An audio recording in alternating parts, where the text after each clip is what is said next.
Fellow landlords, many of you are watching our video because our thumbnail told you that the eviction moratorium has been reinstated in New York, and it has been in two ways.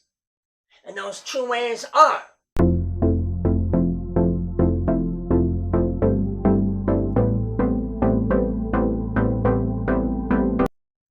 this is the Landlord Advocates, where we help landlords become better landlords. I'm your host, Matthew Lyman. Welcome. It's been reinstated in two ways. Number one, even though we know the COVID Emergency Eviction and Foreclosure Prevention Act, Eviction Moratorium, died on January 15, 2022, in essence, it really has not.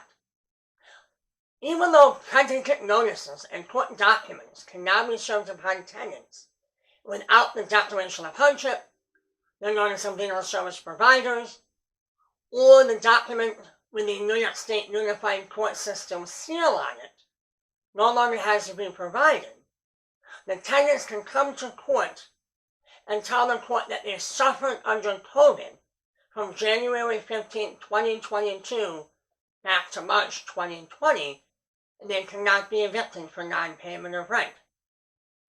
We, however, have a video that we produced a short time ago that shows you how you can get around that.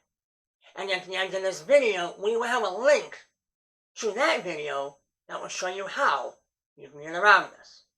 The second aspect of how this eviction moratorium has been extended is that on December 13th, 2021, the Legal Aid Society of the State of New York sued in the Supreme Court of New York County the Office of Temporary and Disability Assistance to have the Emergency Rental Assistance Program online application portal to be reopened. They won their lawsuit on January 11th. The portal was reopened on that day. Our office received, a couple of days after that, an email from the New York State Office of Temporary and Disability Assistance that said, in part, total requests for assistance exceed available federal funding for ERAP. Due to a court order, applications for ERAP will be accepted statewide January 11th at 10 p.m. There is currently no federal funding available to provide assistance in most areas of the state. Therefore, applications will be only reviewed and considered for funding if additional funds become available. Therefore, the Legal Aid Society and their advocates and their partners all knew that by having this reopened, thousands and thousands and thousands and thousands of tenants were going to apply for ERAP in order to stop the eviction. Now, these tenants can go into court now and tell the judge, Your Honor, I applied for ERAP, and the court will then adjourn their case out for a month or two for an ERAP status. A month or two goes by, you're back in the court. Your Honor, as I said before, I applied for ERAP, but I don't know yet. Don't know what's going on, but I applied. Now the case again will be adjourned down another month or two, and God knows how long that month or two will continue. Now, in November of 2021, Governor Kathy Hochul of the state of New York asked the federal government for $996 million more for ERAP. The federal government returned a check to her for $27 million. It takes us longer to eat dinner than how long that money lasted. That money is gone. On January 27, 2022, she sent a letter to Treasury Secretary Janet Yellen asking for an additional $1.6 billion more for ERAP. The initial amount received was $1.4 billion, then $27 million. Now she wants 1.6. To support it, if the government gives all that amount, over $3 billion to help pay rent for tenants in the state of New York. Now, when she applied for this money, it was signed on to by a member of the U.S. Senate, Chuck Schumer, and 13 members of the New York delegation to the U.S. House of Representatives. And in their narratives, which many of them were ridiculous, they stated that tenants need to stay in their homes. Tenants cannot be evicted.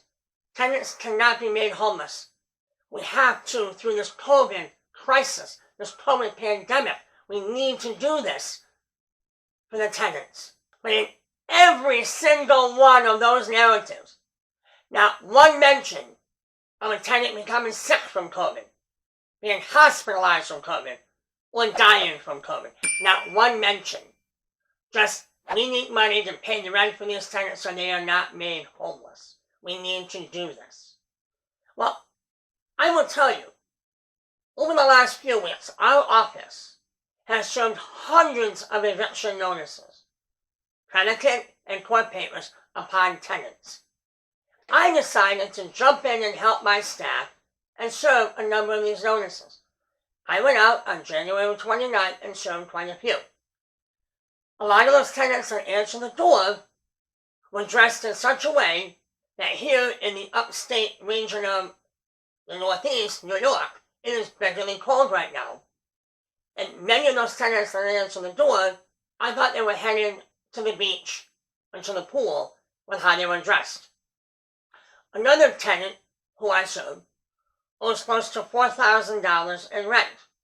She explained to me that she applied for ERAP, and she does not want to pay the $4,000 she has to the landlord, because she's afraid if the landlord gets paid from ERAP, that the landlord is double dipping and will not give her that money back. So she's not paying. She wants ERAP to pay. Now, as many of us landlords know, and the government will disagree with us, but we know the truth, we absolutely know the truth, that many of these tenants who have been working are not paying rent. Many of these tenants who receive stimulus money did not give any of that to the landlord. Many of these tenants that are receiving the $250 and $300 a month for their children as an advance on the earned income tax credit did not give any of that money to us landlords. Many of these tenants who receive unemployment, that big bundle of $600 a week, did not give any of that money to the landlords.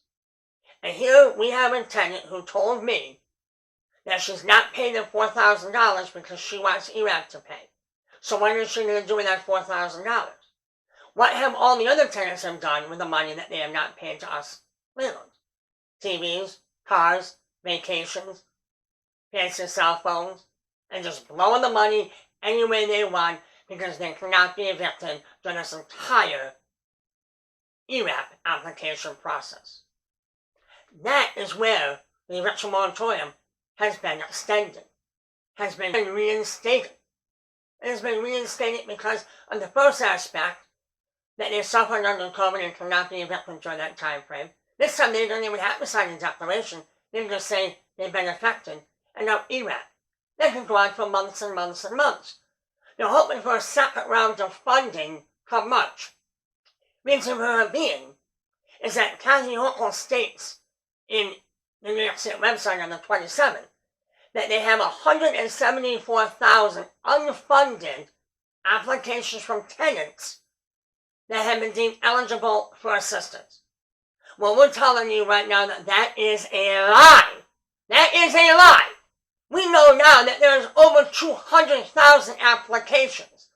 But to state that they have been approved or deemed eligible is the lie. There are many landlords that have applied in June, tenants that applied in June, July, August of 2021, that those applications are still stating pending or under review. Under review or pending. So how can those applications still be pending and under review, but yet 174,000 unfunded tenant applications have been deemed eligible for funding? That is a lie. give the money up that has already been approved and allocated to these landlords. Why are you not? Because it extends the moratorium even further. They cannot be evicted for non-payment of rent. Now, many of you are saying, well, why can't we evict them on a holdover as a nuisance or a safety hazard to the other tenants in the building? As many of you know who have taken that route prior to COVID and now, to prove that in court is basically impossible to do. You have to have the smoking gun. You have to have the tenants setting the rag on fire to the building. You have to have the tenants attacking the other tenants with a snow shovel in order for you to get an eviction based upon nuisance or danger or safety hazard to the building. It's not going to happen. But again, these representatives of the federal government, elected representatives, did not mention anything about sickness, hospitalization, or death. Only the COVID crisis, the COVID pandemic. We need to keep them in their homes. Well, we are going to tell you right here and right now, it is not the COVID pandemic that is the problem.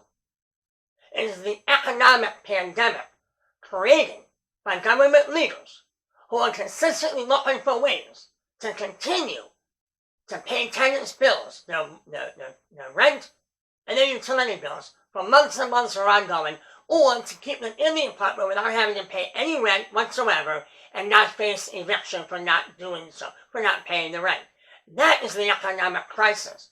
That is the economic pandemic that we have today. Not COVID. Not COVID.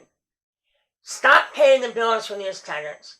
They will hopefully go and get a job, get into the marketplace, pay their rent, let these businesses survive that are struggling to find employees, get people to work in the stores to stock the shelves with the products that the shelves are very barren from. There's nothing there. The government leaders are creating the pandemic that we have now. It needs to stop. Tenants need to be held accountable. The rent needs to get paid, or the tenants need to be evicted. End ERAP now. End the protections of ERAP, so landlords can get their tenants out of the property and get someone in that will pay the rent. Landlords, you know you're here. You know that we are here for you. We're here with you. We're going to produce many more videos that will assist you on becoming a better landlord.